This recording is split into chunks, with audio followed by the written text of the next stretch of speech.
Dans toutes les histoires racontées au théâtre et au cinéma, les arts narratifs en général, on peut considérer deux niveaux structurels.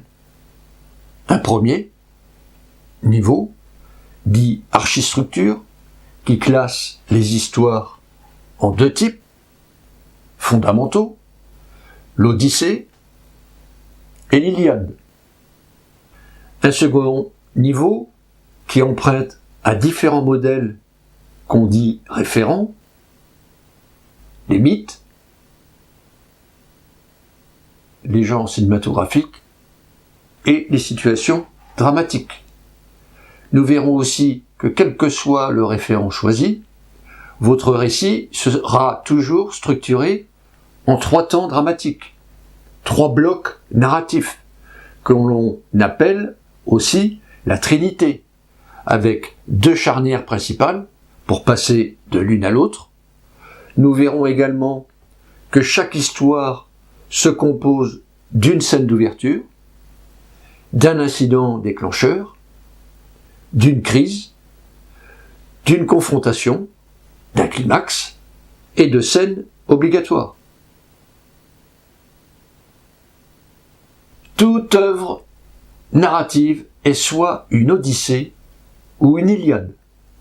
Aucune histoire, aucun récit n'y échappe.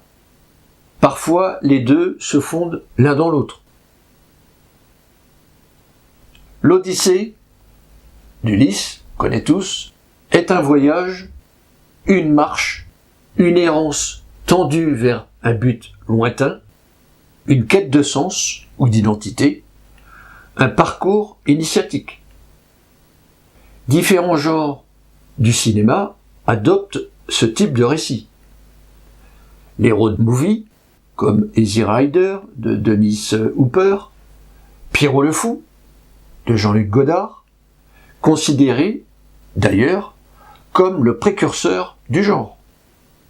Thelma et Louise de Ridley Scott, Duel de Steven Spielberg, les films d'aventure, L'homme qui voulut être roi de John Huston, les films initiatiques, Matrix de Larry et Andy Wachowski, Le Seigneur des Anneaux de Peter Jackson, même Avatar de James Cameron. Qu'elle soit tragédie ou comédie, l'Odyssée possède une constante structurelle qui retrace les étapes du voyage du héros. L'appel, le départ, les premières épreuves, l'épreuve suprême, la récompense, l'abandon des instruments du pouvoir, et puis le retour. Voire la poétique d'Aristote, ou plus récemment, le livre de Joseph Campbell, Le héros aux 1000 visages, qui ne fait que reprendre la structure classique de l'Odyssée, pour l'américaniser, mais qui nous vient, rappelons-le, de l'Odyssée d'Ulysse. Rendons à César ce qui appartient à César. L'Iliade, quant à elle, est une recherche du temps perdu, le retour en un point. Elle évoque un lieu clos qu'il s'agit de pénétrer ou dont il faut s'échapper. Par exemple, le procès d'Orson Welles est un bon exemple de ce type de récit. La constante structurelle de l'Iliade est l'affrontement entre deux entités, deux mondes, deux groupes humains ou encore deux personnages. Ces deux superstructures dominent tous les récits, quels qu'ils soient. On peut aussi les combiner. Les figures et modèles mythologiques imposent aussi des structures aux films qui les adoptent. Tirésia, de Bertrand Bonello, tiré donc du mythe. Faust, mythe de Faust, c'est la beauté du diable de René Clair, ou l'imagination du docteur Parnassus, de Terry Gilliam, le mythe de Médée, donc de Tonino de Bernardi, Noé, le principe de l'arche de Noé, de Roland Emmerich, Icare, tous les films de Michelangelo Antonioni. On appelle ces modèles des mythèmes. L'époque, les décors et les mœurs changent, mais les personnages, leur parcours, les thèmes et la structure restent, à quelques variations près, ceux du mythe. Les mythèmes prennent d'ailleurs toute leur force lorsqu'ils sont associés à des problématiques contemporaines. Nous avons après les genres cinématographiques, le film policier, le western, le thriller, le film d'aventure, le film fantastique, offrent tous un répertoire de personnages, de lieux, d'actions et de situations types qui structurent les récits. Ces structures sont d'ailleurs les référents du genre, tout en restant assez souple quant à la succession des événements, bien sûr. Le spectateur doit y retrouver tous les éléments qui créent le genre, comme le duel final dans un western, et le spectateur sait plus ou moins ce qui va se passer.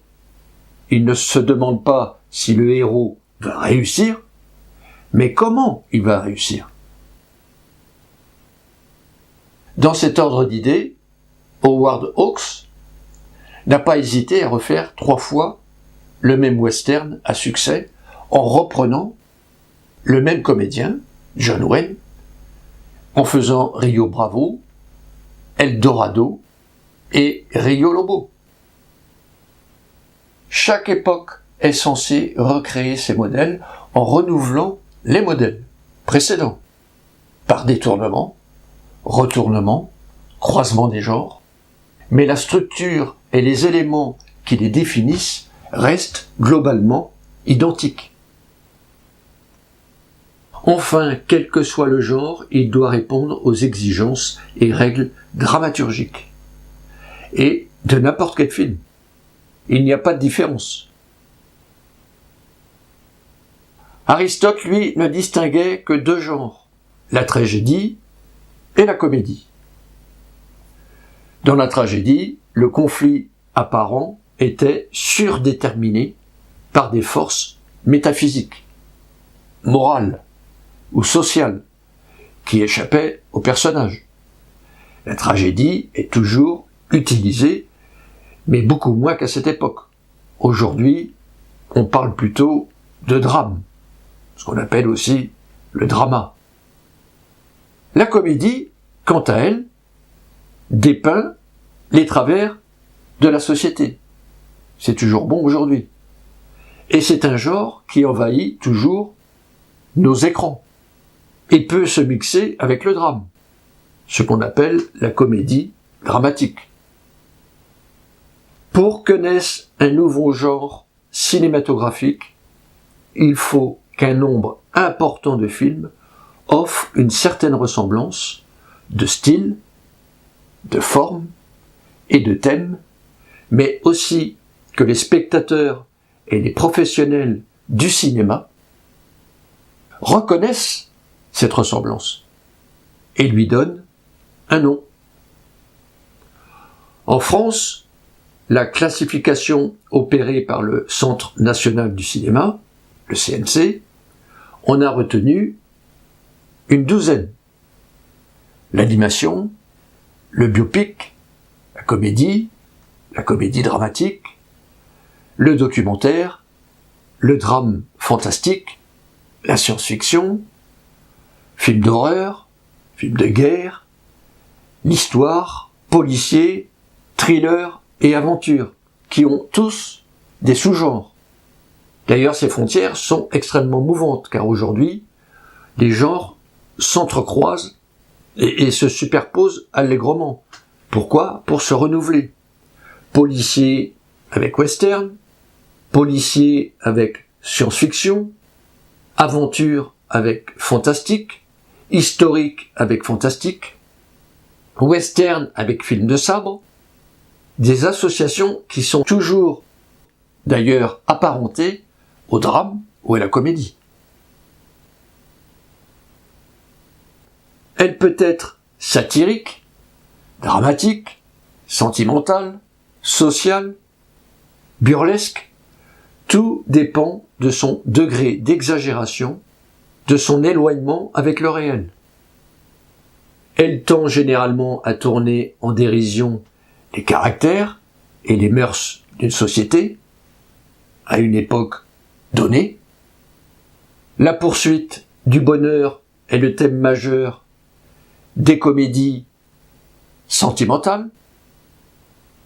Le tragico-comique de l'existence, celui de la comédie sociale. La perte de dignité et l'erreur d'identité, ceux de la comédie burlesque. Pour provoquer le rire, elle compte principalement sur la surprise, les renversements de situation, les coups de théâtre et la répétition. Les spécialistes du genre affirment qu'il faut toujours imaginer une comédie à partir de quelque chose de très sérieux. Les meilleures comédies seraient des tragédies masquées. L'envers de la médaille. Contrairement à ce que l'on croit, la comédie est certainement l'un des genres les plus difficiles à écrire. Elle exige une mécanique scénaristique parfaitement huilée, des dialogues ciselés, des personnages attachants, une progression dramatique qui va en s'accélérant jusqu'au climax, jusqu'à l'explosion finale, mais surtout, elle doit faire rire. Ce qui n'est pas donné à tous les auteurs, car l'humour ne s'apprend pas. Les comédies les plus célèbres, et de toutes les époques, de tous les styles, Tout sur ma mère, de Pedro Almodóvar, Forrest Gump, de Robert Zemeckis, Petite coupure de Pascal Bonitzer, La crise de Colin Serrault, Trafic de Jacques Tati, Les visiteurs de Jean-Marie Poiret, Le dictateur de Charlie Chaplin. Il faut savoir que la comédie demeure en France le genre qui produit le plus grand nombre de films. 50% des films produits, c'est-à-dire autant que l'ensemble des autres genres réunis. Viennent ensuite le drame, autour de 11%, l'aventure, autour de 7%, et l'animation, autour de 4%. Très peu de films sont produits en France sur la guerre. Le drame peut être psychologique, épique, sentimental, social. Généralement, il est réaliste et aborde avec sérieux des thèmes graves. Il ne faut pas le confondre avec la tragédie, dont l'un des protagonistes finit toujours par mourir. Le drame fait le portrait de gens à la recherche d'eux-mêmes, de groupes sociaux qui s'affrontent. Il est l'occasion de parcours initiatiques et de prise de conscience. La problématique amoureuse en est souvent le thème central, mais aussi le monde, le souvenir, la mort, le sens de la vie, la famille, la misère. On distingue deux types de drames. Le drame naturaliste, que l'on appelle aussi tranche de vie, très français, qui dramatise le moins possible pour rester au plus près de la réalité. Et le drame réaliste, qui dramatise tout ce qui peut l'être, tout en voulant donner une impression de réalité. Des exemples de drames très célèbres: Aviator, de Martin Scorsese, The Grand Master, de Wong Kar-wai, La Reine Margot, de Patrice Chéreau, Lost in Translation, de Sofia Coppola, L'Anguille, d'Oé Imamura, La loi du marché de Stéphane Brisé, La promesse de Luc et Jean-Pierre Dardenne. Beaucoup de films.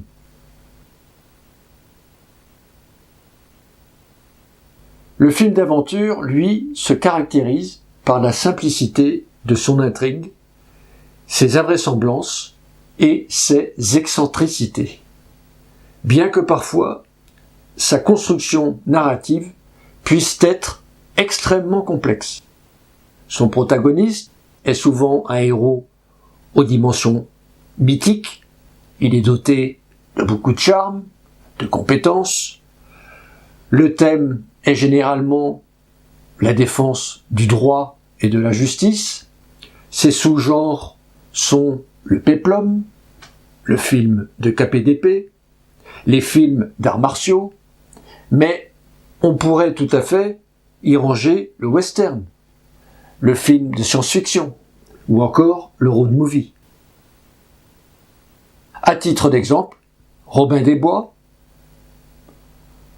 Cartouche de Philippe de Broca, tous les Indiana Jones de Steven Spielberg, L'homme qui voulut être roi de John Huston, La momie d'Alex Kurtzman. C'est un genre très exploité par le cinéma hollywoodien. Le film historique, ou encore film en costume, a pour vocation de raconter des événements ou la vie de personnages de l'histoire, tout en étant plus ou moins fidèle à la réalité. Le péplum, le western, le film de KPDP et même le film de guerre pourraient être considérés comme des sous-genres du film historique. L'époque reculée, l'habillement, les décors, les rapports sociaux, la langue dépaysent totalement le spectateur. Grâce à ce décalage spatio-temporel, le film historique permet d'aborder des sujets d'actualité brûlants sans risquer d'offusquer son public.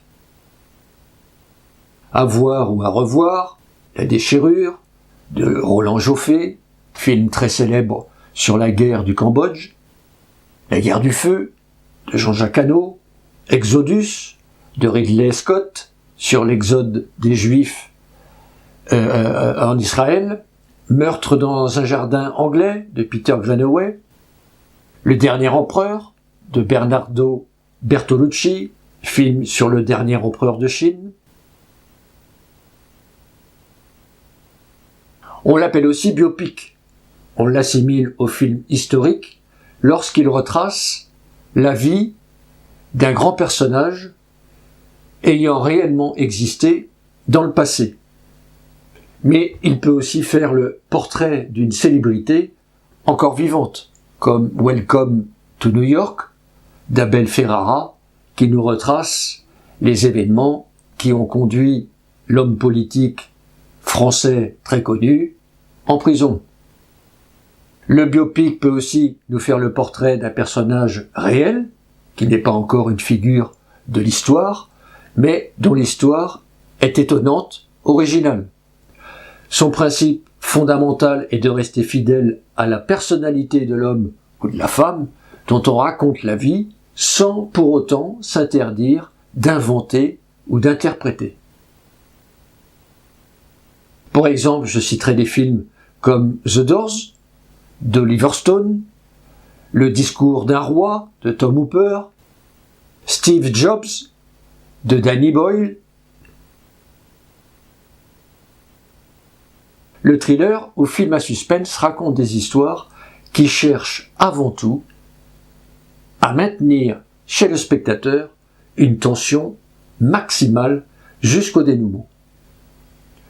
Les thrillers sont souvent des histoires policières, mais la structure de leur intrigue diffère. Dans un thriller, le héros s'oppose à un ennemi, tandis que dans un film policier, le personnage doit démasquer le coupable d'un crime. Il s'agit généralement d'histoires de tueurs en série, de terroristes, d'assassinats ou de complots politiques. Les procédés narratifs employés sont souvent les mêmes.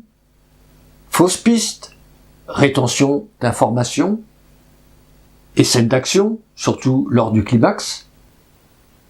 Pour ne citer que JFK d'Oliver Stone, Zodiac de David Fincher, Répulsion de Roman Polanski, La pianiste de Michael Haneke, Inception de Christopher Nolan. Le film de science-fiction développe un univers technologique et scientifique imaginaire fondé sur le réel en posant la sempiternelle question: que se passerait-il si les choses en arrivaient là? Pour le dire autrement, et si le transhumanisme gagnait? Et si l'intelligence artificielle prenait le pouvoir? Et si tous les hommes devenaient stériles? Voilà le film de science-fiction. Il traite de thèmes devenus de grands classiques: le voyage dans le temps, dans l'espace, la conquête des planètes, la rencontre avec des extraterrestres, la lutte entre l'homme et ses créations, robots, pollution, clones, situation apocalyptique. Je vous renvoie à Blade Runner de Denis Villeneuve, La planète des singes de Matt Reeves, si ma mémoire est bonne, Gravity d'Alfonso Cuarón, Nobody de Jaco Doornel, du côté français, Lucie de Luc Besson, Le voyage dans la lune de Méliès, et peut-être de Cédric Klapisch. Les films fantastiques font intervenir des monstres, des fantômes, des vampires, des êtres aux super pouvoirs, créés ou non par l'homme. Ils font appel au surnaturel, au merveilleux, à l'horreur, à l'insolite, à l'épouvante, au cauchemar et à la folie. Le film fantastique, c'est toujours l'intrusion dans la réalité d'une autre réalité, qui met en danger l'intégrité physique, morale et mentale de l'homme ou de la femme. Ces sous-genres sont le film d'horreur et le film merveilleux, voire aussi la science-fiction. À revoir l'inoubliable Dracula de Francis Ford Coppola, le Batman de Tim Burton, Vers l'autre rive de Kiyoshi Kurosawa, le fameux Exorciste de William Friedkin, Les visiteurs du soir de Marcel Carné et aussi Le magicien d'Oz de Victor Fleming. Le film de guerre est par définition un genre dont le thème central est la guerre et ses conséquences. Il porte souvent le thème du sacrifice ou celui de la perte de l'innocence. Il est traité sous l'angle du patriotisme ou de l'antimilitarisme. Il met en scène l'héroïsme ou l'absurdité de la guerre. Comme je le disais précédemment, c'est un genre qui s'est peu développé en France. Vous pouvez revoir J'accuse, d'Abel Gans, un film de 1919, Les Sentiers de la Gloire de Stanley Kubrick, American Sniper de Clint Eastwood. Il faut sauver le soldat Ryan, bien sûr, de Spielberg, La Grande Illusion de Jean Renoir, et plus récemment, À l'Ouest, rien de nouveau, le film allemand multi-oscarisé de Edvard Berger. Le film documentaire cherche, en principe, à capter le réel sans jugement ni manipulation pour montrer le plus objectivement possible la réalité. Mais si le réel est son matériau de base, sa narration, elle, est dramatisée, comme pour n'importe quel film. L'objectivité zéro n'existe pas, surtout lorsqu'il faut faire des choix et que l'on s'adresse à un public. Quelques documentaires célèbres qui ont fait le tour du monde, vous les connaissez, Le peuple migrateur de Jacques Perrin, Super Size Me de Morgan Spurlock, si je le dis correctement, Nuit et brouillard d'Alain Resnais, un documentaire réalisé en 1956. Le western est un sous-genre du film historique qui connaît son apogée dans les années 50, avant d'être réinventé par les cinéastes européens 10 ans plus tard avec les fameux westerns spaghetti, notamment ceux de Sergio Leone. On y retrouve toujours les mêmes archétypes, les chevauchés, les paysages immenses, les saloons, les bagarres, les hommes forts, la jeune vierge, le voleur de bétail, la pire des canailles, l'entraîneuse, les lynchages, les duels, surtout celui de la fin. Ces thèmes sont la conquête des grands espaces, la quête d'un individu ou d'une communauté, la loi du plus fort, la vengeance, la question des Indiens, le progrès, comme le chemin de fer, ou les notions de bien et de mal. Parmi les plus connus, vous avez Le bon, la brute et le truand de Sergio Leone, et son célèbre Il était une fois dans l'Ouest. Vous avez L'homme qui tua Liberty Valance de John Ford, le grand spécialiste du western américain. Le train sifflera 3 fois de Fred Zinman. Un des genres les plus utilisés et qui inonde le petit écran, surtout avec les séries policières françaises. Le film policier met toujours en scène 3 types de personnages: l'assassin ou le voleur, le policier ou encore détective privé et la victime. Ces sous-genres sont le film de gangster, de détective et le film noir.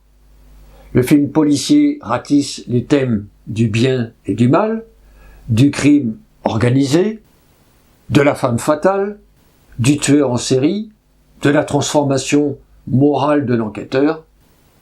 Pour l'anecdote, le film de gangster serait né en France, avec Fantomas, de Louis Feuillade, en 1913, et en Allemagne, avec le fameux Mabuse, de Fritz Lang, qui lui date de 1922. Mais à cette époque, ce type de film ne constituait pas encore un genre.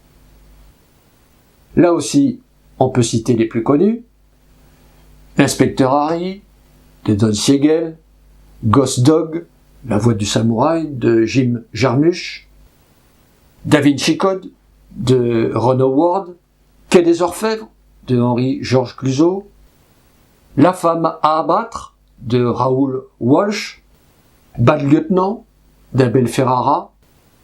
Du côté du Japon, on aurait Hanabi, de Takeshi Kitano. Le film Seven de David Fincher est un film policier sombre, proche du film noir, qui a renouvelé le genre à son époque dans les années 90. Pour un policier, il y a peu de coups de feu et d'action, une seule course-poursuite à la fin et à pied, pas de voitures qui se poursuivent, les crimes se succèdent dans le récit et se structurent en se référant au livre Les Écrits de saint Thomas, qui annonce les 7 péchés capitaux dans un ordre précis, que le tueur va suivre méticuleusement. Ce film fera beaucoup d'émules et de suiveurs. Idem pour les films comme Pulp Fiction ou Reservoir Dogs de Quentin Tarantino, qui a su renouveler le genre du film de gangster. Et son style, à lui aussi, a été âprement copié par la suite. Pour déterminer le genre dans lequel votre histoire évolue, je vous livre une petite astuce. Il suffit de se focaliser sur l'objectif du personnage principal. Si son objectif est de trouver un sens à sa vie, c'est un objectif que l'on rencontre dans les contes, les films d'auteur, les drames et parfois les policiers avec le fameux quête en quête. Si l'objectif du personnage est de rester en vie, de survivre, c'est l'objectif qui anime les protagonistes des thrillers, le personnage étant généralement pris dans un complot et dont la vie finit par être menacée. C'est aussi l'objectif des films d'aventure, des films fantastiques, des films catastrophes, ou encore des films d'horreur, où l'objectif est avant tout de rester en vie.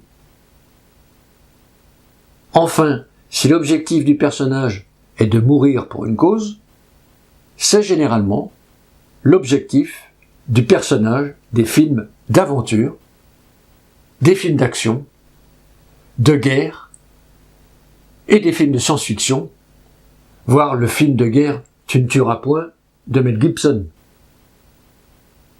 Pour vérifier ce que je vous dis, vous pouvez vous amuser à plaquer ces 3 objectifs sur tous les films de genre qui vous ont marqué.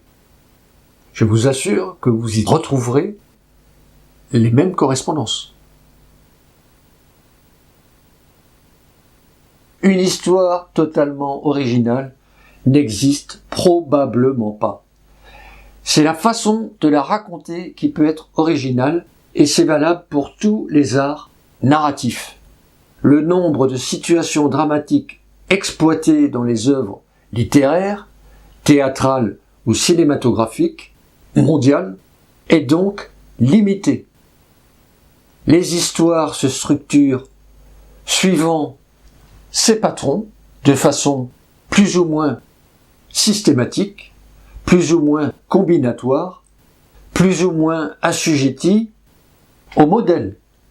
Ils sont repris à chaque époque car ils forment des intrigues de base. Il suffit de changer le contexte, le genre et le type de narration pour les renouveler.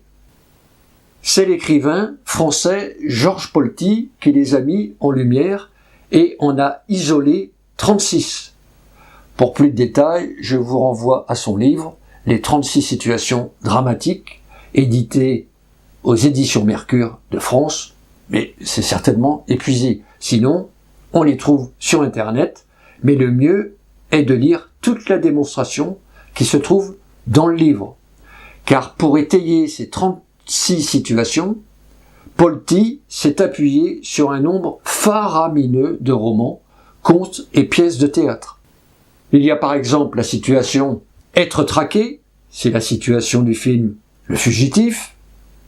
Et pour Polti, cette situation du personnage qui est traqué est la situation dramatique la plus forte. Une autre situation souvent exploitée, « sacrifier les siens », c'est la situation du film « Le choix de Sophie », dont on a déjà parlé.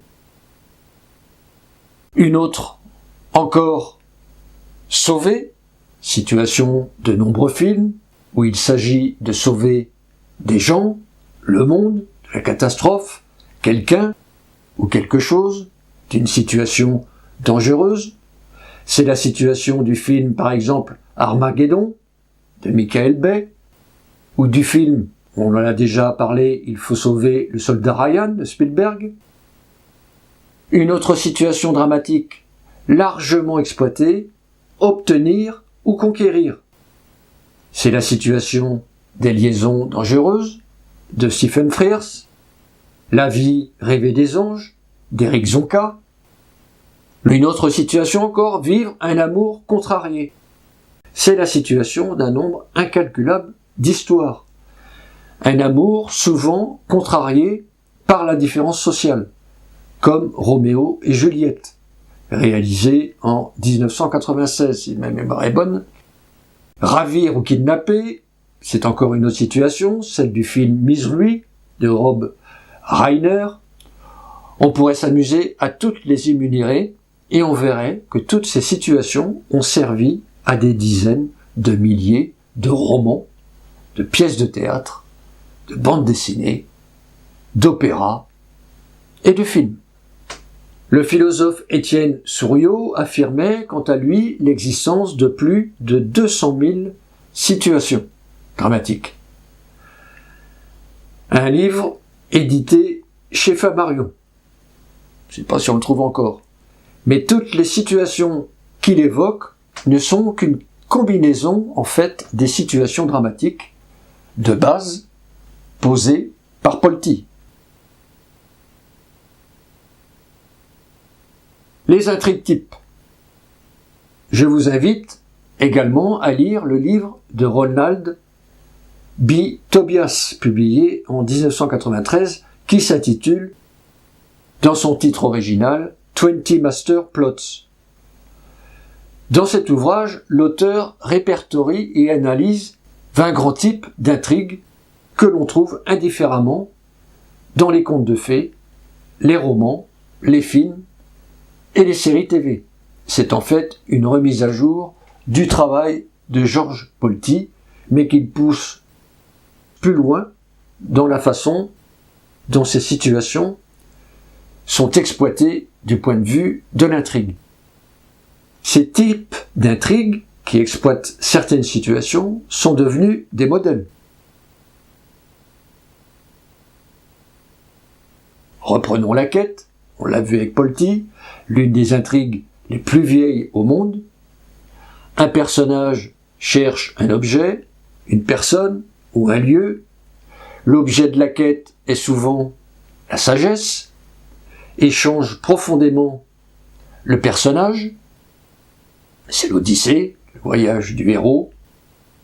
Je le dis à nouveau, la quête commence généralement dans le foyer.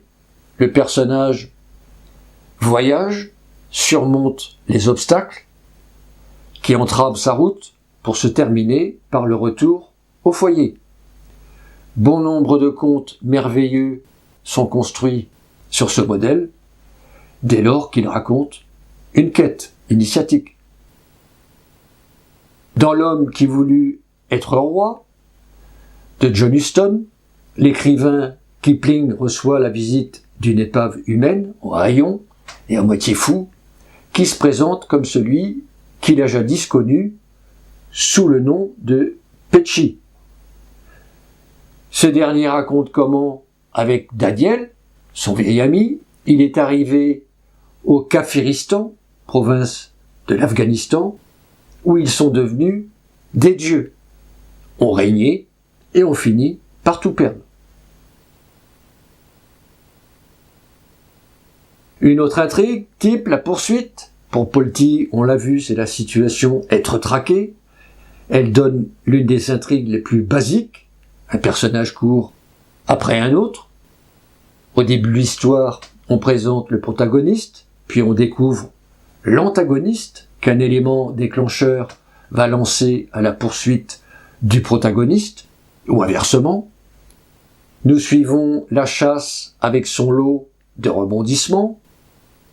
Le chasseur rattrape sa proie, mais elle arrive à fuir. La proie attrape le chasseur, qui arrive également à fuir, jusqu'à la résolution, l'affrontement final, avec l'arrestation ou la fuite définitive, voire la mort de l'un d'eux, comme dans Le Fugitif. Là encore, évoqué par Polti, Sauvé, qui a donné une intrigue aussi vieille qu'Hérode. Le protagoniste veut sauver ou récupérer quelque chose, souvent une personne qu'il aime, qu'une force antagoniste, un groupe humain, un monstre, la nature lui a prise, ou menace. Le modèle classique de cette intrigue présente en premier le protagoniste et ses liens avec la victime, puis nous suivons la force antagoniste l'enlever ou le menacer. Le héros se lance à son secours, il surmonte tous les obstacles pour enfin la retrouver et affronter la force antagoniste. On termine avec lui et la personne libérée. Une autre intrigue encore, l'évasion. Le principe est simple. Un personnage est emprisonné ou coincé quelque part, que ce soit pour sa liberté, sa vie, pour accomplir une tâche, il doit s'échapper. Qu'il ait été fait prisonnier à tort ou pour un crime qu'il a commis, la punition est toujours disproportionnée afin de s'assurer l'empathie du lecteur ou du spectateur. Dans la deuxième partie, on traite la captivité et les plans d'évasion. Le protagoniste fait une tentative, qui se solde bien sûr par un échec. La troisième partie va jusqu'au climax, le point le plus haut de l'évasion. Bien sûr, pendant le climax, des choses déraillent et nourrissent le suspense. C'est d'ailleurs le moment le plus puissant de ce type d'histoire. Une longue série de films suivent le déroulement de cette intrigue, un très récent, que j'ai vu il n'y a pas longtemps, et qui suit à la lettre sa structure, Escape from Pretoria, sorti en 2020. La vengeance, un moteur qui alimente beaucoup d'histoires, et sa structure n'a pas vraiment changé. Le protagoniste ou l'un de ses proches est victime d'un crime, on le raconte au présent, et il devient l'incident déclencheur de l'histoire, comme dans Le Vieux Fusil. Le crime est horrible, le protagoniste est absent ou impuissant et ne peut pas obtenir justice. La seule façon de réparer est la vengeance. Parfois une troisième personne s'interpose pour l'en empêcher, mais à la fin, il accomplit sa vengeance et confronte l'antagoniste. Attention au degré de violence et à la morale douteuse que revêt la vengeance. Pour ne pas perdre son lecteur, spectateur, sur ce chemin, il faut le nourrir des motivations du personnage. On a vu ce type de situation dans Manon des Sources, Taken, Kill Bill, The Punisher, beaucoup de films. Depuis la nuit des temps, un nombre incalculable reprennent cette situation dramatique, bien sûr déjà évoquée par Georges Polti. Une autre encore, la rivalité. Le protagoniste et l'antagoniste ont le même objectif, et pour rendre l'affrontement intéressant, ils sont dotés de faiblesses et de qualités qui se valent. L'objectif est très important pour eux, et leurs motivations sont profondes. On commence par présenter le protagoniste et l'antagoniste. L'incident déclencheur marque la rupture entre les deux et présente l'objet de leur rivalité et les enjeux pour chacun. Ça peut être une femme, l'argent, le pouvoir, la victoire. Le deuxième temps met en faiblesse le protagoniste, il subit les attaques de l'antagoniste, qui tape là où ça fait mal, bien sûr, sur la faille, mais il reconquiert du pouvoir et peut à son tour se défendre. On termine avec la résolution du conflit, l'un des deux obtenant ce qu'il cherchait. Quelques films, Amadeus, Gladiator, Tu seras mon fils, Les Infiltrés, César et Rosalie, Volte-face, Le Prestige. Lorsque l'antagoniste est beaucoup plus fort que le protagoniste, on se retrouve dans un type d'intrigue appelé par Tobias l'outsider. Elle fonctionne de la même façon, sauf que le protagoniste est placé dès le début dans une situation de faiblesse. Une autre encore, la tentation. Au début de l'histoire, le protagoniste est confronté à un interdit auquel il résiste, mais il finit par succomber. Ensuite, il tente de faire face aux conséquences de ses actes jusqu'à la résolution du conflit où il reconnaît ses torts et surpasse son traumatisme pour accepter d'en payer le prix. Quelques films, si ça vous intéresse, qui sont basés sur cette intrigue type. Confession d'une femme mariée, Le Moine, chronique d'un scandale, Thelma. Vous avez aussi la métamorphose qui condamne le protagoniste à un changement physique ou spirituel, voire les deux, le seul remède étant à chaque fois l'amour. Les mouvements du héros se limitent, il devient vampire et doit fuir le soleil, ou il devient loup-garou et doit craindre les balles d'argent. L'antagoniste est souvent l'une des victimes des effets de la métamorphose. L'histoire débute lorsque le protagoniste réalise sa transformation, Spider-Man. Il lutte pour maintenir son identité. L'antagoniste tente de le tuer, même si ses sentiments pour lui évoluent. Lors de la résolution, soit le protagoniste guérit de sa métamorphose, soit il meurt. Quelques exemples. La Belle et la Bête, Dr Jekyll et Mr Hyde, La Mouche, La Pielle qui Habito, Tootsie, Le Loup-garou de Londres, bien sûr Hulk, et Tetsuo. Cette intrigue de la métamorphose a ses sous-intrigues comme l'intrigue de la transformation ou de la maturité. Transformation comme dans le film The Border de Ali Abazi. Le personnage principal, Tina, a une apparence différente et un odorat exceptionnel qui l'aide beaucoup dans son travail de douanière. Elle sent même des émotions comme la honte ou la culpabilité. Un jour, un homme, aussi étrange qu'elle, qui s'appelle Vor, et qui lui paraît suspect, passe devant elle à la douane. C'est l'incident déclencheur. En cherchant à découvrir ce que Vor cache, elle va découvrir qu'elle est une troll et va devoir l'accepter. Ça va être sa métamorphose, sa transformation. Nous aurions pu évoquer encore l'intrigue type de l'amour, l'une des plus grandes thématiques de la fiction, avec sa variante l'amour interdit, ou encore le sacrifice, la découverte, les extrêmes, l'ascension et la chute, que moi j'affectionne particulièrement, car la chute a nourri des histoires comme Scarface, Le Loup de Wall Street, Barry Lyndon, Red Belt, Aviator, Séraphine. Petite réflexion sur les intrigues types. Ces modèles sont faits pour être à chaque fois renouvelés. Les suivre à la lettre ne crée qu'une chose, le formatage. Il faut se servir de tous ces outils avec sa palette personnelle.